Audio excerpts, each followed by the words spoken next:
Então vamos lá. Bom, confusão séria, escalada na guerra entre a Ucrânia e a Rússia. Uma coisa feia aí aconteceu recentemente. A gente vai conversar sobre os possíveis impactos dessa escalada na guerra. Antes de mais nada, quem é um Sardinha Raiz, já deixa aquele likezinho na confiança. Você que não é um Sardinha Raiz ainda, segura sua mãozinha, não precisa deixar o like não. Só deixa o like se o vídeo te agregar, te trouxer algum conhecimento que você ainda não tinha. Tava com saudades, né, safado?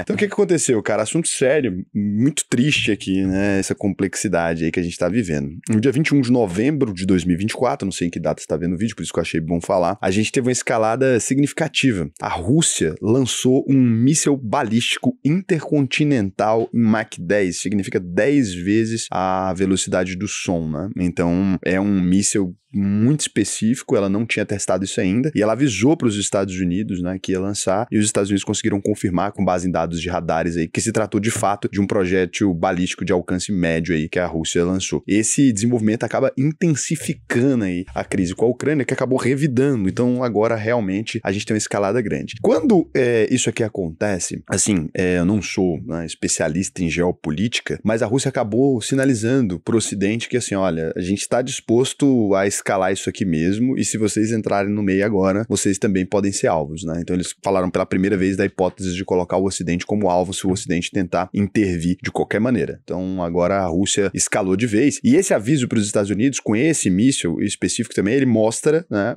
a potência da Rússia, porque é muito mais difícil interceptar isso, impedir um míssil desse de atingir um alvo. Então isso aqui também é um aviso, olha o que a gente consegue fazer, né? Então o Putin tá deixando bem claro para o Ocidente, e muito provavelmente o que vai acontecer agora é que a Ucrânia vai ser deixada à própria sorte. Dificilmente algum outro país ali, principalmente na França, Inglaterra, esses países que estão próximos ali, dificilmente eles vão votar por qualquer coisa que escale esse conflito para dentro dos seus próprios territórios, simplesmente para salvar a Ucrânia ali. E com isso, a gente tem agora uma mudança na dinâmica dos investimentos. Você pensa, o que tem a ver isso, né? Quando você coloca o mundo numa situação onde você tem chance de ver uma escalada militar maior ou de outros países intervirem, disso acabar se tornando uma guerra que envolva outros países, a gente tem os mercados aqui um pouco assustados. O que acontece? Quando o investidor ele tá mais assustado, o que você faz? Você volta, né, para aqueles países que são considerados mais seguros. Então, se o seu dinheiro está em países em desenvolvimento, etc., você acaba voltando esse dinheiro para o seu país. Por exemplo, o dólar hoje já subiu 0,76% em relação ao real, né? Esse temor dessa escalada acaba fazendo o dinheiro voltar para os países ali como Alemanha, França, Estados Unidos, né? Esses países que são considerados mais seguros do ponto de vista de investimento, e ele sai dos países emergentes porque tem um receio disso, né? De que a escalada afete mais esses países. Em guerra, os países mais pobres, eles tendem a ficar ainda mais pobres. Então, a maior parte dos investidores institucionais devem reduzir a exposição em mercados emergentes, vulgo Brasil, por exemplo, México e outros países desse gênero, o que é péssimo pra gente. A flutuação cambial não tá atingindo só o Brasil, mas esse exemplo, né, do 0,77% frente ao real já é complicado. E lembrando que o Brasil já vinha de uma situação bem complexa, onde o dólar tá subindo muito e a gente agora tem mais uma pressão nisso.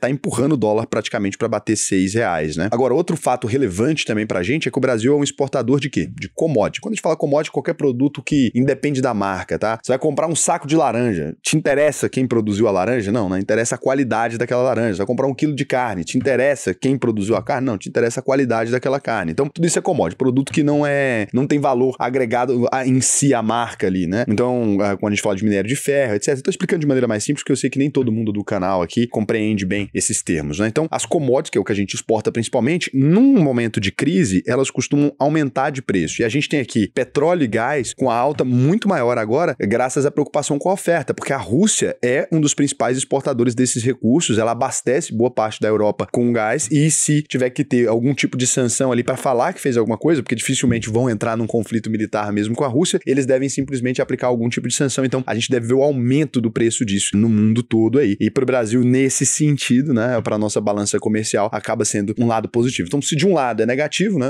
menos dinheiro dos investidores aqui, do outro lado é positivo. E, normalmente, você pode pensar assim, Raul, mas por que, né, que uma pessoa vai tirar dinheiro do Brasil no caso de conflito se a gente é um país que não entra em conflito, né? Se a gente é um país que dificilmente a gente coloca nosso exército para funcionar. Inclusive, a gente tem um dos maiores exércitos do mundo e não tem muita... Sabe que a França, esses dias, teve um jornal francês que fez uma matéria escrito pra que serve o exército brasileiro, cara? Sinceramente, vou colocar aqui pra vocês. Humilhante, né? Humilhou nosso exército? Cara, humilhou a gente, né? Aqui. Não, foi o The Economist, perdão. o The Economist colocou em 2017 essa matéria aqui, eu acho interessantíssima. Eles têm uma curiosidade real, é uma curiosidade genuína, né? Para que serve o exército brasileiro? Tá aí a manchete. A revista britânica investigou por que o Brasil tinha o 15º maior exército do mundo se o Brasil não entrava. E aí eles acabam também entrando mais nas nuances, né? E descobrindo ali que o Brasil, apesar de ter um grande contingente militar, a gente gasta muito pouco com armamento, etc. Em si, a gente gasta muito mais com os salários, pensões, essas coisas assim. Então, o nosso custo militar, ele tá mais voltado ao custo para manter em si o exército e muito menos para comprar arma e entrar em algum tipo de conflito. Mas o que acontece? Não é porque as pessoas temem a entrada do Brasil na guerra, as pessoas temem os impactos da guerra no Brasil. A gente é um grande importador de fertilizante, a gente tem algumas coisas assim, nesse sentido que depende, né, ali de países que estão próximos dessa situação, até o Azerbaijão, alguns lugares ali, que a gente importa bastante. A Ucrânia era um grande exportador de fertilizante pro Brasil, a gente é consumidor desse tipo de coisa. Raul, por que não produz no Brasil? Cara, também não sei, o Brasil tem umas falhas muito grandes, né, em ficar importando essa besteira. Podia produzir aqui, né, a Petrobras até chegou a pensar em fazer as plantas para produção de fertilizante, mas nunca evoluiu muito bem. Então isso pode afetar o preço dessas coisas, etc, para importar, e isso afeta diretamente o nosso país. A gente, apesar de ser autossuficiente em petróleo, a gente não é autossuficiente em gasolina, a gente importa muito ainda. A gente importa outro tipo de petróleo ali para misturar com o nosso, para poder fazer, porque o nosso petróleo, ele não é tão simples de ser refinado. Então, a gente tem diversas carências que podem se transformar em problemas reais quando um conflito escala, porque a gente pode ter uma dificuldade de fazer isso, né? Então, a Bolsa de Valores pode apresentar aí nos próximos dias uma grande volatilidade se as coisas continuarem acontecendo desse jeito. Por enquanto, não, né? Acabou subindo aí, algumas notícias fizeram até a Bolsa de Valores subir, mas se essa escalada realmente acontecer, e dependendo também do posicionamento, das frases que o Brasil sai falando aí, a gente pode ter algum tipo de problema maior. Agora, o que eu acho, né? Por hora, gente, não aconteceu absolutamente nada. Se você tem uma carteira diversificada em diferentes países, se você tá aí bem posicionado em empresas, etc., o que pode acontecer é esse dinheiro dos estrangeiros voltando para casa e tal, pode fazer você encontrar boas oportunidades para você investir na Bolsa de Valores, que já está extremamente barata, a Bolsa do Brasil, né? A gente está num dos preços mais baratos. Raul, mas a gente está barato há muitos anos, é verdade, a gente está barato aí, já tem bastante tempo, né? Mas isso é ótimo, porque você que está na fase de construção de patrimônio, você tem que querer comprar exatamente nesses momentos. Então, não estou dizendo que a guerra é boa, né? A guerra é péssima, é muito triste que a gente esteja vendo isso ainda em 2024, mas o mundo nunca esteve em paz também. Essa é uma grande hipocrisia, né? Dizer como se o mundo estivesse em paz em algum momento da história, porque normalmente a guerra só não está no Ocidente, né? Agora ela está mais perto do Ocidente de alguma maneira, então a gente fica mais atento com isso. Mas a guerra está aí desde sempre. Não é uma coisa que surpreende, choca, assim. A Rússia sempre deixou bem claro as próprias intenções ali, né? A China está sempre dizendo que o Taiwan é dela também e a gente não está acreditando, né? Em algum momento ela vai lá e vai anexar. É o tipo de coisa que a gente já está acostumado a ver. Ah, mas as liberdades, sei lá o quê. Gente, nunca teve respeito a isso no mundo e não é agora que vai começar a ter. Então, do ponto de vista prático, o que eu faço agora, Raul? Permanece fazendo o que você já estava fazendo. Se você tem uma estratégia bem definida, fica atento a isso, se organize, né? Saiba que, se isso for escalando, você pode ter uma alta do dólar, né? A gente pode ter esse ganho na balança comercial aí, mas a gente também vai ter esse revés do outro lado, os preços das coisas podem aumentar ainda mais e tal. Então, não é uma boa notícia para ninguém no planeta, mas se você souber o que fazer nesse momento, pode ser que você consiga transformar em uma notícia menos pior para o seu bolso. Eu não vou dizer boa, porque ganhar dinheiro e esse tipo de coisa não é o ideal, mas a gente precisa aqui ser bem sincero quanto às possibilidades, né, para investidores aqui. Agora, quer aprender a investir de verdade, né, e não ficar na mão toda hora que sai alguma notícia, todo problema que acontece, o que eu vou te pedir, abre aí, ó, alvp.com.br, a gente está se encaminhando já para as últimas turmas do ano aí, né, então essas turmas são bem mais vazias do que as demais turmas, pode ir aqui no Faça a sua análise de perfil, preenche para mim esse questionário, vai ser um prazer te ensinar a investir no Brasil e no mundo inteiro. E lembrando, isso aqui é importante você lembrar, né, entrei na UVP, Raul, cara, não aprendi a investir, você falou que era legal e tal, não funcionou para mim, você pode fazer todas as aulas, vai preencher tudo, vai fazer as provas, fez tudo. Chegou no final, você emite seu certificado, tá? Não funcionou, falou, porra, eu não aprendi a investir, não rolou pra mim, tá? Você me enganou, pode pedir o dinheiro de volta. Não tem nenhum problema, a gente devolve sem o menor problema. Ah, Raul, depois que eu concluí o curso, depois você conclui o curso, não tem problema nenhum. Não é garantia de 7 dias, o pessoal fala, garantia de 7 dias, isso é garantia do governo, é obrigatório, por lei, você não pode ter um produto que você não vende, que você vende sem nenhuma garantia de 7 dias. Então isso aqui que eu tô falando é realmente uma coisa muito, muito mais específica, muito mais legal pra você realmente, eu confio em você vocês, eu sei que vocês são honestos, então eu faço sempre a mesma coisa, né? É oferecer esse compromisso aí. Estamos há anos com esse compromisso no ar. Já tentaram copiar de tudo quanto é jeito, mas sempre coloca 1000 cláusulazinha lá, né? Para tentar... se você não investir nos próximos 2 anos, aí é foda, né, meu lindo? Então a pessoa não pode nem aprender a investir com outra pessoa mais. Aí não dá. Então tem que ser um compromisso realista. Aqui, ó. A UVP é incopiável, meu lindo. Não dá, tá? É isso. Então agora eu vou ver se vocês deixaram alguma pergunta aqui. Você acha que eles aguentam com a gente? Eu acho que não. Você falou incopiável, eu lembrei da Jaguar. A Jaguar é pare de copiar. Pare de copiar.